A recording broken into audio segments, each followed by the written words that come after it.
Ini mata bisa melihat Allah tidak di sorga, atau mata ini meleleh di dalam neraka. Lihat mulut, apakah mulut ini bisa minum di telaga Rasul, atau mulut ini yang memakan buah jagung.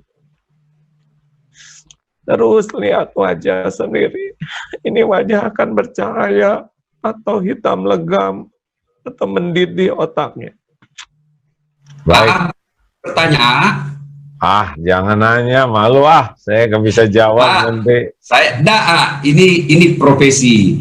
Selama jadi mubalik, kira-kira ada enggak pesan yang paling mendalam sampai sekarang, selama jadi dai ini ya? Ya, yang paling mendalam dan paling sering membuat nangis, saya pernah diuji dengan popularitas, dengan banyak hal dunia, dan saya merasa waktu itu tertipulah oleh dunia itu. Kalau ingat masa-masa itu dulu, sangat sedih gitu. Bagaimana saya menembus dosa-dosa saya dulu. Ketika orang banyak menganggap ini kesuksesan, padahal sebetulnya di balik itu banyak sekali dosa yang Allah tahu yang ada pada diri saya. Itulah yang membuat saya juga tidak mau anak-anak saya tergelincir karena popularitas, karena pujian, kekaguman orang, karena itu lebih berbahaya dibanding dengan cacian, penghinaan, kesulitan. Berat sekali ujian dimudahkan, dibukakan, dunia itu berat sekali. Karena itu lebih membuat dekat dengan sifat munafik, ya, membuat kita sulit jujur melihat diri kita sendiri. Saya bersyukur sekali Allah memberikan kesempatan dengan adanya dihina, diremehkan lewat jalan yang halal, gitu. Saya sangat bersyukur, karena itulah yang membuat saya bisa kembali kepada Allah. Ya, dulu awalnya sih lurus gitu, tahu gitu, tapi lama-lama diuji. Alhamdulillah, mudah-mudahan di umur yang tersisa ini bisa istiqomah di dalam ketauhidan ini.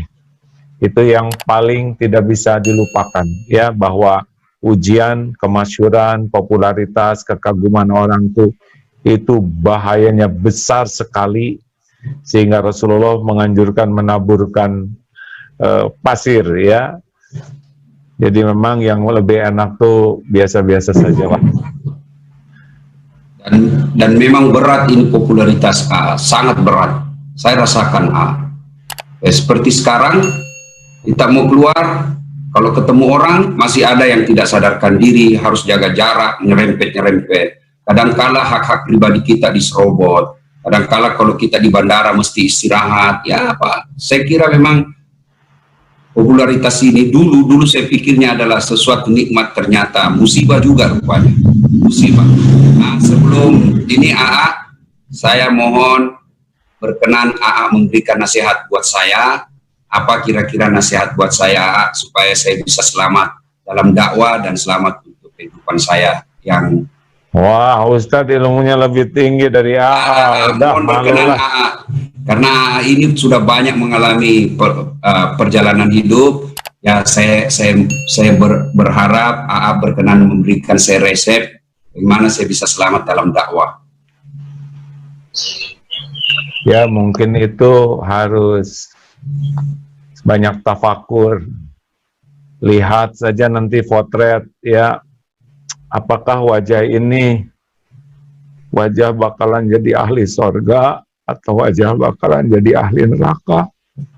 Dilihat wajah kita tuh. Ini mata bisa melihat Allah tidak di sorga, atau mata ini meleleh di dalam neraka. Lihat mulut, apakah mulut ini bisa minum di telaga Rasul, atau mulut ini yang memakan buah jagung. Terus lihat wajah sendiri, ini wajah akan bercahaya atau hitam legam atau mendidih otaknya. Kalau lihat itu juga rasanya belum tentu akan selamat. Tapi harus punya waktu untuk jujur melihat diri sendiri. Jangan pernah menikmati pujian, penghargaan, kekaguman orang, ceramah di sana sini dengan jamaah yang banyak, atau apalah follower dan sebagainya. Karena tidak ada artinya semua itu. Yang berarti itu cuma satu, Allah ridho atau tidak. Orang mau memuji kita seluruh dunia, kalau Allah tidak ridho, kita tidak punya apa-apa. Jadi harus lagi belajar punya waktu untuk saya bakal kemana kalau saya mati, kubur saya lapang atau sempit. Kalau sudah ingat itu, suka banyak membantu untuk ngerem dalam banyak hal. Tapi ya seperti itulah, karena belum istiqomah jadi sering jatuh bangun. Maaf Ustaz. Ya, terima kasih ya. Ya baik, kalau gitu Ustadz, kami mendoakan. Ini maaf, ini para ini mau, aduh, ini ada sumbangan pisau lagi. Maaf. Kalau udah inget dosa tuh, aduh, sedih aja. Ya. Saya udah tua Ustadz, belum tentu panjang umur. Belum tentu juga Ramadan ke depan masih hidup. Jadi anak yang paling besar umur berapa? 5 tahun, 5 tahun. Ya. Memang semuanya sudah tertulis di Lauh Mahfud. Tidak ada yang terlambat, tidak ada yang salah waktunya. Baik Ustadz. Satu. Ya. Anaknya 1, 2 tadi saya belum browsing tuh. 1. 1. 1. Masya Allah. Laki belum perempuan lagi. Belum dikasih Allah yang kedua. Ya. Iya. Alhamdulillah ikut bahagia. Tidak boleh disebut terlambat punya anak, karena memang waktunya itu. Sudah waktunya. Kalau rumusnya adalah sangka baik. Hidup ini tenang kalau kita sangka baik. Iya, saya buat nasihat cari 1000 alasan untuk bersangka baik. Insya Allah. Tahu dari mana itu? Saya bicara itu. Saya ini peminat ceramahnya. Masih saya belum jadi ustadz sudah sering dengar ceramahnya. Sekarang giliran Ustadz nasihatin silakan. Saya tidak ada. Ustadz sekolah banyak ilmunya. Ayo, saya suka malu. Tinggal tunggu pertanyaannya ibu-ibu ini yang menonton. Baik, ya ibu-ibu sok atau silakan, ada lumayan 15 menit lagi. Ya. Gak apa-apa Ustadz, nih kita ngobrol-ngobrol begini. Boleh.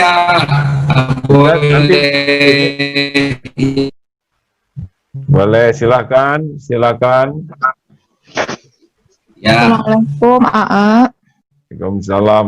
Silakan langsung Bu, jangan ke Ustadz aja. Iya, mau tanya Ustadz. Assalamualaikum. Waalaikumsalam warahmatullahi wabarakatuh. Begini Ustadz, jadi kan tadi Ustadz banyak memaparkan tentang riwayat pendidikan Ustadz dan sebagainya. Jadi saya mau nanya tentang anak saya. Jadi kan anak saya sekarang lagi SMP di pesantren tahfiz gitu kan. Setelah lulus SMP ini nanti dia masih bingung apakah mau melanjutkan di pesantren yang sama dengan harapan dia bisa tetap menjaga hafalannya gitu, karena kalau misalnya dia di sekolah lain dia khawatir hafalannya itu nggak terjaga, karena kalau nggak dimungkinkan benar kan akan hilang, sayang gitu hafalannya. Sementara sebenarnya mungkin ada sekolah lain yang mungkin dia kan bercita-cita jadi dokter gitu kan. Jadi kalau di pesantren lain ada, tapi mungkin fokusnya tidak ke tahfiz gitu, tapi untuk menuju jenjang misalnya perguruan tinggi untuk jadi dokter itu insya Allah bisa jalurnya lebih jelas gitu. Kalau di Baik. pesantren sekarang, ya maksudnya sudah sebenarnya juga pendidikannya juga dia sekolah IT Islam terpadu, jadi kurikulum Baik, Diknas baik. juga gitu. Ya, Baik, gimana Bu. menurut Ustadz? Ya, kasih Ya. Ustadz. Kasih Ibu menghafal Quran, kalau anaknya sudah khatam misalnya tembus 30 juz, alhamdulillah ya. Sebenarnya menghafal Quran itu sangat penting. Tapi yang jauh lebih penting apabila hafalan itu mampu diamalkan dalam kehidupan sehari-hari. Sepertinya memang sangat sulit untuk menghafal Al-Quran sepanjang hayat. Sangat sulit. Ya, sebab kenapa? Sebab kita butuh juga kehidupan. Andai saja negara kita ini punya jaminan, misalnya kalau dia hafal Quran nanti setelah tamat SMA tanpa kuliah pun, misalnya tanpa kuliah pun dia dipekerjakan, misalnya tanpa kerjalah, kalau kerjanya hanya menghafal aja, hafal, perlancar hafalannya, tidak usah cemas soal pekerjaan, dunia kami pemerintah yang punya urusan. Nah, hafal Quran lalu dikasih gaji seperti layaknya pegawai negeri 5-7 juta per bulan, ya sudah, fokus saja menghafal terus. Tapi negara kita kan tidak ada jaminan seperti itu, sehingga setelah fakta dan fenomena yang kita lihat anak-anak kita sekarang, keluar dari hafalan Qurannya, keluar dari pondok, dia kuliah, kemudian hilang hafalannya itu. Dia terpaksa harus kuliah karena dia juga harus mengurusi masa depan hidup dunianya, perlu beristri, perlu punya rumah, perlu cari nafkah. Nah, sementara kalau tinggal saja menghafal Quran, itu sepertinya untuk negara kita agak berat. Kalau seperti di Saudi, penghafal Quran itu punya gaji khusus dari kerajaan. Maka sekarang pilihannya Ibu, kan masing-masing baik nih Bu, pilihannya masing-masing. Tanya ke anak, jangan Ibu yang memutuskan, karena anak yang akan menjalaninya. Kan kadang-kadang kita ini orang tua otoriter. Mentang-mentang kita gagal dulu menjadi dokter, anak yang kita harus jadikan dokter. Sesuaikan dia punya di mana dia punya keahlian, di mana dia punya minat. Lalu kita hanya memberikan pertimbangan. Nah, kalau dia tetap di jalur pesantren, ya bagus tentunya. Ya, cuma yang penting pondok pesantren ini tamat SMA punya ijazah. Karena banyak kita lihat alumni-alumni penghafal Quran itu tidak punya ijazah, sehingga nanti ketika dia mau lanjut kuliah tidak bisa sebab tidak ada ijazahnya. Nah, kalau saya pada posisi Ibu, ya kan, maka kalau saya sudah yakin akhlaknya sudah baik, kemudian hafalannya sudah cukup, dan dia punya cita-cita mau menjadi dokter, ya pilihannya tentu dia harus masuk ke fakultas kedokteran. Dan saya yakin di fakultas kedokteran itu bisa tetap hafal, cuma hafalannya tentu tidak lagi efektif, seefisien ketika dia di pondok. Mungkin ketika dia di pondok, hidupnya hampir 24 jam menghafal, tapi ketika dia sudah kuliah, hafalannya tinggal dipelihara. Mungkin pulang kuliah, dia mulai lagi hafal-hafalannya. Ya. Nah, untuk guru, kalau Ibu punya rezeki berlebih, ya bisa kita undang gurunya, kita gaji gurunya, mohon maaf kalau saya harus katakan kita gaji ustadznya, untuk memperlancar setoran-setorannya di rumah, supaya jalan dua-duanya. Kira itu Bu, dan yang, baik, yang paling penting lagi Ibu, jalan terakhirnya Ibu harus sholat istikharah supaya Allah berikan jalan yang terbaik. Saya yakin semua dua pilihan ini semua baik. Ya, sebagai informasi di ITB, di kedokteran, banyak mahasiswa itu yang juga hafiz Quran. Ya, padahal mereka dalam tugas yang sangat banyak. Ya, begitulah informasi, tapi yang paling tepat musyawarah dan istikharah. Ustadz, ini ada ibu-ibu nanya, tolong dong Ustadz, hikmah silaturahim di masa COVID ini. Katanya bagaimana, tausiah sedikit nih tentang keutamaan silaturahim walaupun dalam segala keterbatasan. Pada Ustadz. Ya, saya kira hikmah terpenting, ya, Rasulullah SAW kan menjelaskan, siapa yang ingin dipanjangkan umurnya, dimurahkan rezekinya, hendaklah dia memperpanjang silaturahim, hendaklah dia memperpanjang persaudaraan. Nah, silaturahim ini idealnya kita datang ke rumah. Ya, ada kesalahan kita ini yang selama ini silaturahim itu bahwa saya datang ke rumahnya AA, besok AA lagi datang ke rumah saya. Sesungguhnya makna silaturahim itu adalah menyambungkan persaudaraan yang putus. Misal nih, saya bermusuhan dengan si B, maka kalau orang mulia di sisi Allah, maka saya datangi dia untuk minta maaf dan menyambungkan kembali persaudaraan yang sempat putus. Hikmah silaturahim itu sangat banyak. Banyak sekali keutamaan, maka merugi orang-orang yang memutuskan persaudaraan. Satu, orang yang banyak temannya itu murah rezekinya. Saya kalau ke pasar di Makassar, hampir tidak pernah laku duit saya. Begitu saya mobil sudah ada yang teriak, "Assalamualaikum Ustaz," dalam hatiku aman dan terkendali. Ada yang isi beras, "Berapa Ji?" "Nggak usah Ustaz." "Ah, nggak enak masih pagi-pagi." "Berapa Ji?" "Nggak usah Ustaz." Dalam hatiku, memang itu yang kutunggu. Saya ke warkop, ke rumah makan, begitu mau bayar, ada yang bayarkan. Siapa? Nggak tahu Ustaz, ada yang bayarkan tadi. Nah, itu karena saya banyak teman. Saya selalu berkata, saya tidak banyak uang, tapi saya banyak teman. Temanku yang banyak uangnya. Nah, alhamdulillah. Yang kedua, orang yang banyak temannya itu gampang selesai masalahnya. Saya pergi perpanjangan SIM di kantor Polres. Baru turun dari mobil, sudah dilihat sama Kapolres. "Assalamualaikum Ustaz." "Waalaikumsalam." "Ada apa ini Ustaz?" "Siap Komandan, ini mau memperbaharui perpanjangan SIM." "Wah, Pak Kapolres panggil Kasat Lantas." "Kasat Lantas, tolong bantu ini Pak Ustadz ya, urus cepat SIM-nya. Jangan lagi kau minta uangnya, berdosa kau uang Ustadz kau makan." Selesai lagi urusan saya. Coba ya. Nah, kemudian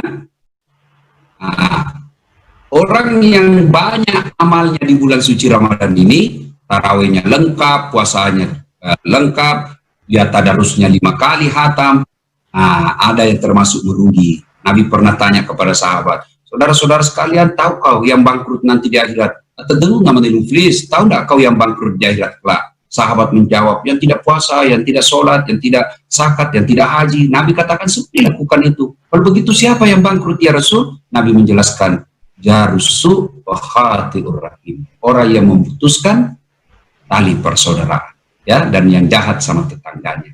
Nah, makanya merugi kita panjang umur tapi banyak musuh. Ya, umur yang panjang sebenarnya itu bukan sekedar 90 tahun, 100 tahun, tapi meskipun dia 50 tahun saja dia sudah wafat, tapi masih dikenang kebaikannya. Orang datang pemakaman, "Oh, sini dulu, kuburnya Pak Ustadz ini baik sekali ini dulu waktu hidup. Ayo kita kirimkan Fatihah." Nah, ini banyak yang kirimkan Fatihah karena waktu hidup banyak teman. Ya, banyak sebenarnya keutamaan-keutamaan silaturahim, ya, persaudaraan, tapi waktu yang terbatas. Untuk lebih lengkapnya, silakan nonton channel YouTube-nya Agib. Semua sudah lengkap di situ dijelaskan. Sudah, jangan, udah, saya mah udah kelamaan banyak ngomong. Perlu para ulama, ustadz, mubalik yang lebih berilmu yang menyampaikan. Ustadz, ini sekarang ya suka ada ucapan minta maaf lahir batin menjelang Ramadan, dan sebentar lagi akan ada hujan permintaan maaf Idul Fitri itu ya.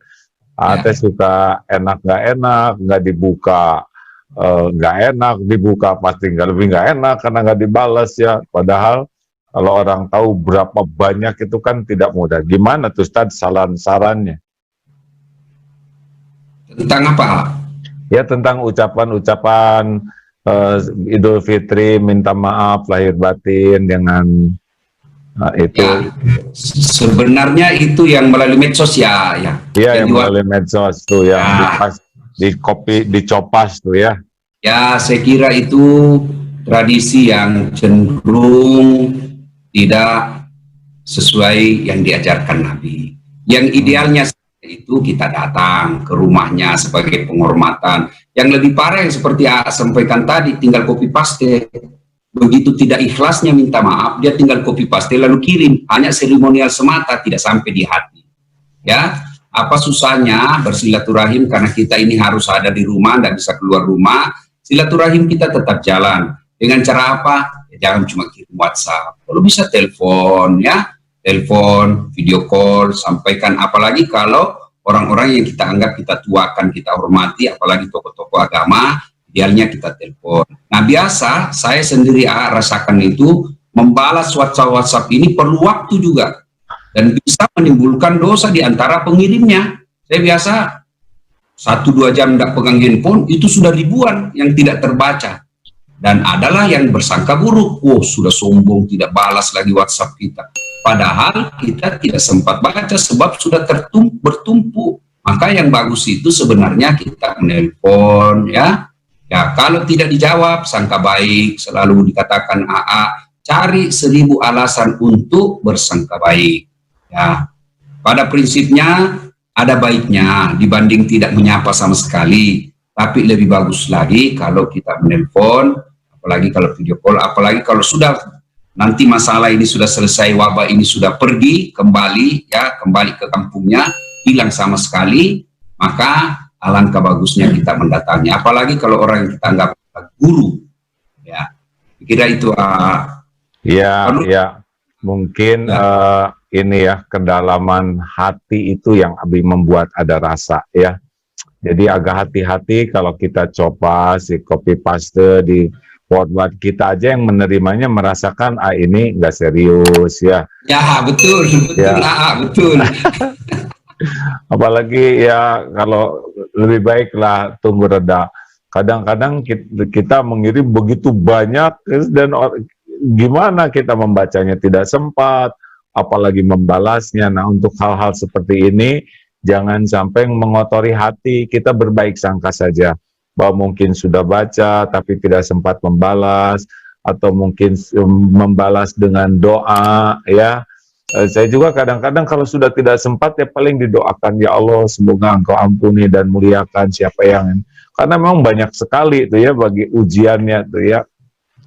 Nah, sebagai penutup nih tentang Idul Fitri, Ustadz, kalau toh memang nanti sholat di rumah gimana tuh? Apa sholat Idul Fitri aja di rumah gitu dengan keluarga? Sepertinya AA sudah 90% saya Idul Fitri di rumah. Ya, dan memang Idul Fitri di rumah itu boleh. Yang pertama kita harus tahu dulu kan hukum sholat Idul Fitri kan sunnah. Ya, untuk melaksanakannya pun boleh di rumah. Boleh sendiri, boleh juga berjamaah.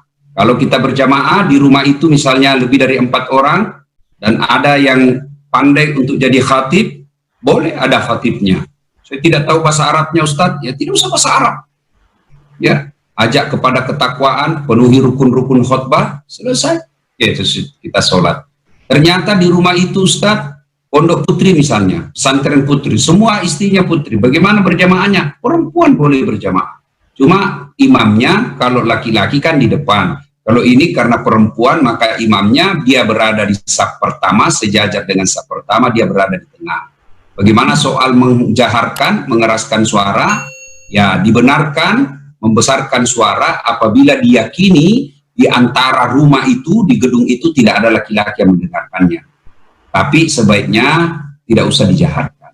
Ya, tapi kalaupun mau boleh. Jadi salat Idul Fitri di rumah saja boleh dengan keluarga.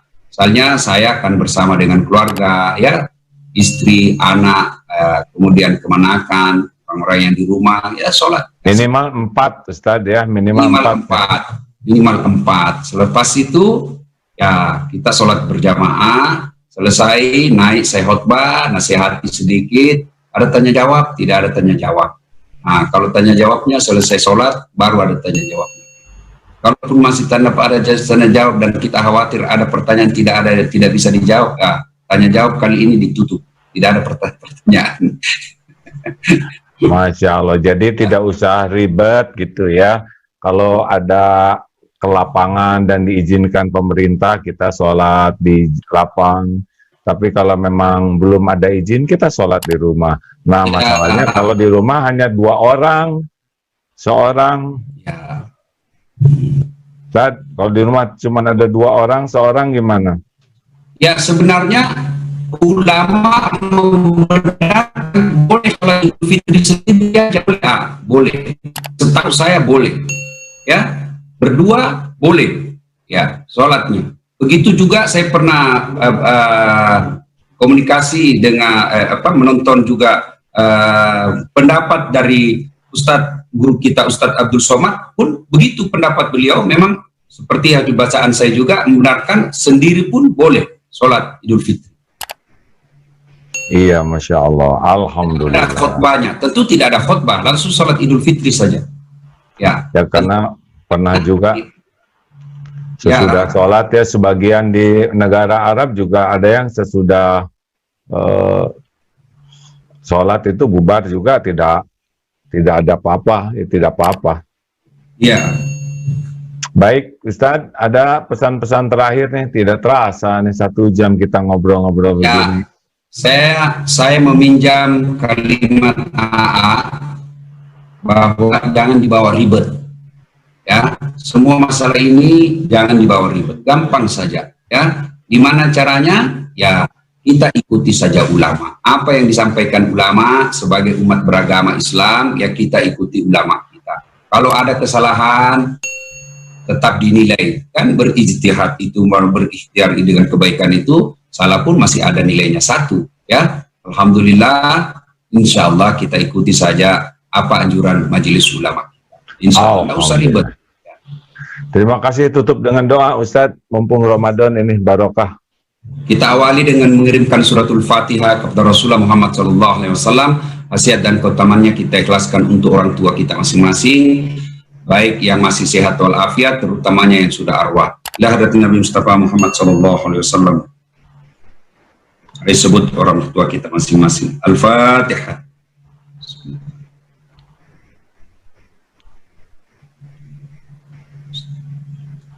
Amin. A'udzubillahi minasyaitonirrajim. Bismillahirrahmanirrahim. Allahumma shalli ala sayyidina Muhammad wa ala ali sayyidina Muhammad. Allahumma ghfir lil mu'minina wal mu'minat wal muslimina wal muslimat al ahya'i minhum wal amwat.